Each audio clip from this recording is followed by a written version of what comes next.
Assalamualaikum warahmatullahi wabarakatuh. Selamat pagi anak-anak. Masih tetap semangat? Semangat. Anak-anak, minggu lalu Bapak sudah menjelaskan tentang teks prosedur, di mana ciri-cirinya ada di situ tertulis menggunakan kalimat perintah. Bapak udah janji nih akan menjelaskan tentang kalimat perintah. Ayo anak-anak, buka buku kalian bab 3 tentang jenis kalimat perintah. Pakai tanda seru di akhirnya. Itu contoh kalimat perintah. Ayo anak-anak, buka bab 3 tentang jenis kalimat perintah. Nah, itu contoh dari jenis kalimat perintah. Kalimat perintahnya kalimat perintah apa? Kalimat perintah ajakan. Kenapa? Karena menggunakan kata ayo. Baiklah anak-anak. Kalimat perintah.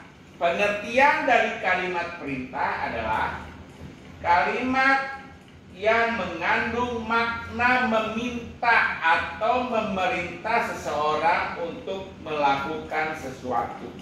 Jadi kalimat perintah mengandung kalimat yang mengajak, meminta atau memerintahkan seseorang untuk melakukan sesuatu.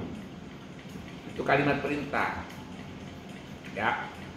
Misalnya, jangan bermain di halaman, tanda seru. Itu kalimat perintah. Yang tadi Bapak jelasin tadi tuh. Ayo anak-anak, buka bab 3 tentang jenis kalimat perintah, pakai tanda seru di akhirnya. Itu juga kalimat perintah. Ya. Kalimat perintah berbeda dengan kata seru. Wah, walaupun sama-sama menggunakan tanda seru di akhirnya, tapi beda. Ya. Lanjut. Ciri-ciri kalimat perintah. Yang pertama, wajib menggunakan tanda seru di akhir kalimat. Jadi bukan titik, bukan tanda tanya ya, melainkan tanda seru. Ya. Wajib tuh di akhirnya menggunakan tanda seru. Kemudian yang kedua, menggunakan intonasi nada tinggi. Misalnya, gunakanlah ember untuk mencuci. Gunakanlah, tinggi tuh, gunakanlah ember untuk mencuci. Jadi menggunakan intonasi tinggi. Yang ketiga, menggunakan kata perintah, yaitu tadi ayo, silakan, jangan dan sebagainya. Itu kata perintah. Yang keempat, menggunakan partikel lah ataupun akhiran kan. Anak-anak tentu bertanya, apa itu partikel? Partikel hampir sama dengan imbuhan, yaitu kata-kata yang tidak dapat berdiri sendiri dan tidak mempunyai arti. Loh, kok nggak punya arti Pak? Kok nggak punya berdiri sendiri? Sebagai contoh, lah, apa artinya? Nggak ada. Ya, maka itu nggak bisa, tidak dapat berdiri sendiri. Artinya apa? Nggak ada artinya. Ya, itu namanya partikel. Tidak mempunyai arti dan tidak dapat berdiri sendiri. Dia akan mengiringi kata dasar. Ya, dia akan mengiringi kata dasar. Nggak punya arti, nggak dapat berdiri sendiri. Terus apa dong? Pertanyaan dari kamu. Dia walaupun tidak punya arti, tidak dapat berdiri sendiri, tetapi dia mempunyai fungsi. Fungsi partikel lah pada kalimat perintah ada dua. Ya, fungsi partikel lah pada kalimat perintah ada dua. Yang pertama, untuk menghaluskan kalimat perintah. Yang kedua, untuk mempertegas kalimat perintah. Jadi ada dua. Yang pertama menghaluskan, yang kedua mempertegas. Bagaimana contohnya yang menghaluskan? Misalnya, gunakan air sebaik mungkin. Biasa, nadanya biasa, intonasinya biasa. Gunakan air sebaik mungkin. Kemudian untuk memperhalus, gunakanlah partikel lah. Gunakanlah air sebaik mungkin. Jadi kata yang tadi biasa saja diperhalus dengan menggunakan partikel lah. Potong sayuran hingga sayuran tersebut mengecil. Biasa intonasinya. Kemudian ditambah dengan partikel lah. Potonglah sayuran sekecil mungkin. Tanda seru. Walaupun ada tanda serunya tetapi nadanya halus. Yang kedua yaitu untuk mempertegas fungsinya. Saya yang mengambil barang itu. Saya yang mengambil barang itu. Ditambah partikel lah. Sayalah yang mengambil barang itu. Berarti bukan siapa-siapa. Tadi saya yang mengambil barang itu masih ada kemungkinan orang lain yang mengambil. Tetapi kalau ditambah partikel lah ditegaskan. Sayalah. Berarti tidak ada orang lain. Saya yang mengambil barang itu.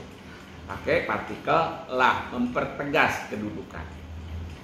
Kemudian menggunakan akhiran kan. Ya, menggunakan akhiran kan. Nanti di dalam teks prosedur kalau kamu buat ada tuh banyak yang menggunakan partikel lah, banyak yang menggunakan akhiran kan.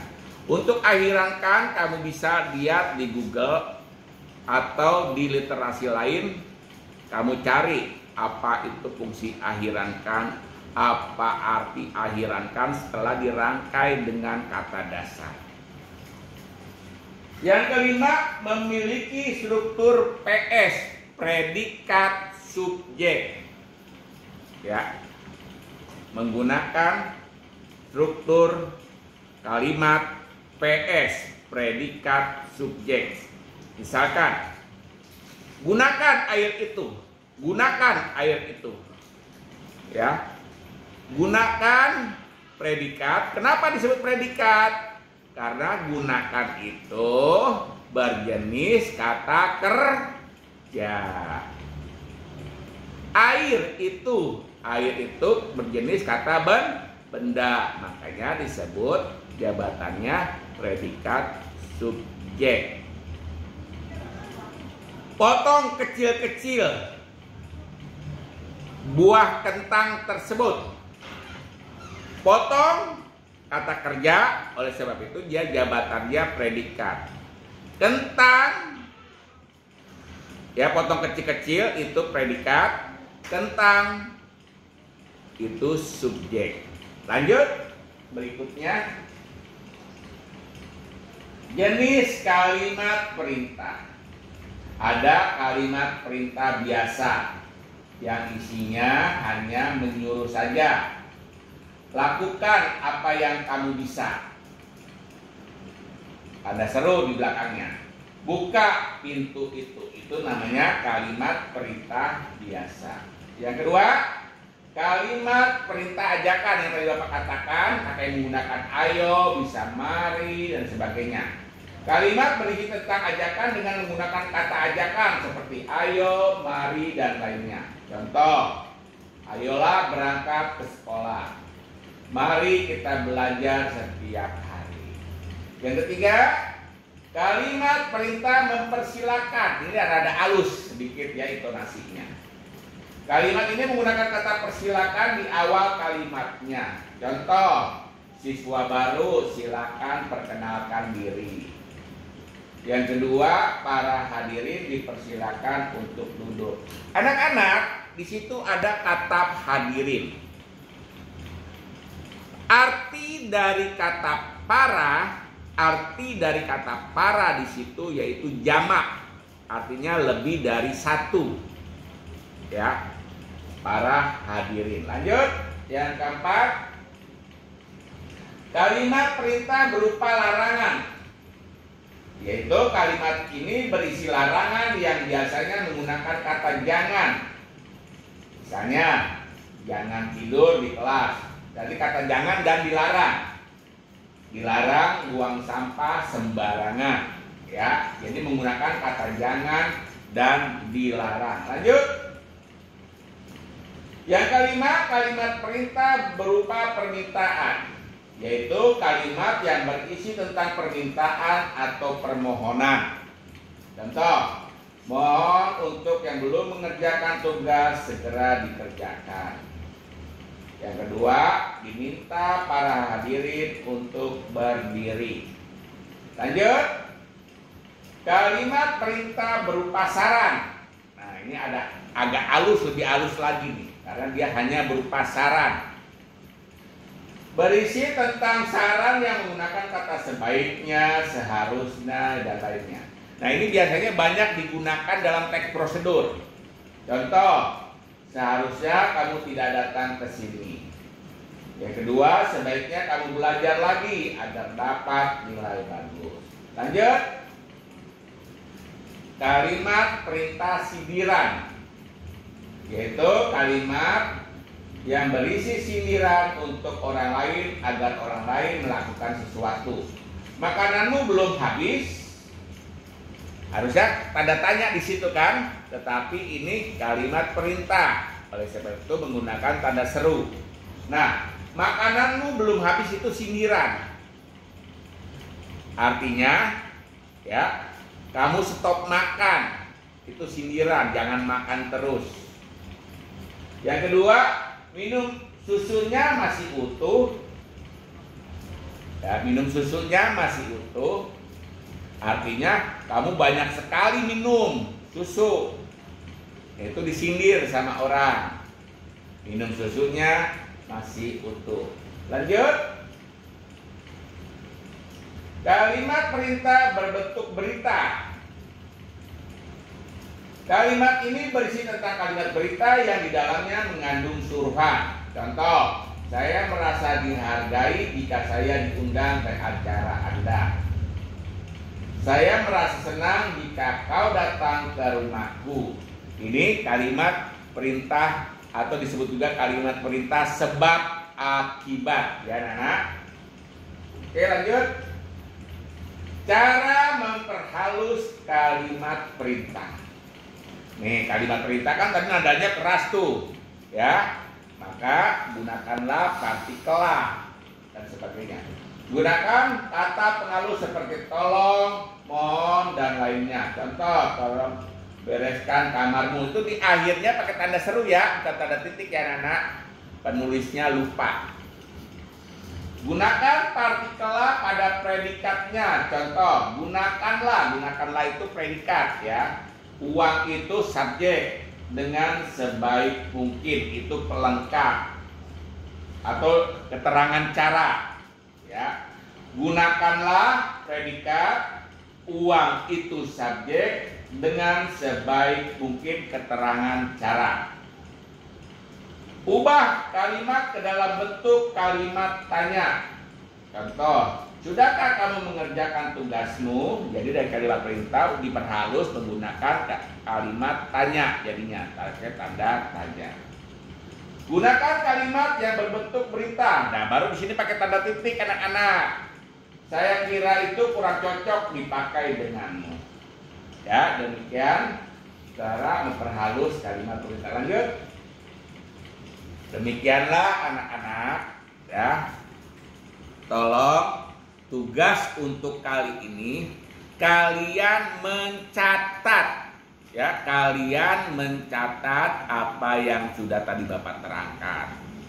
Yang kedua, nanti pukul 13 kalian akan mendapat tugas membuat teks prosedur perkembangbiakan, temanya perkembangbiakan pada tumbuhan.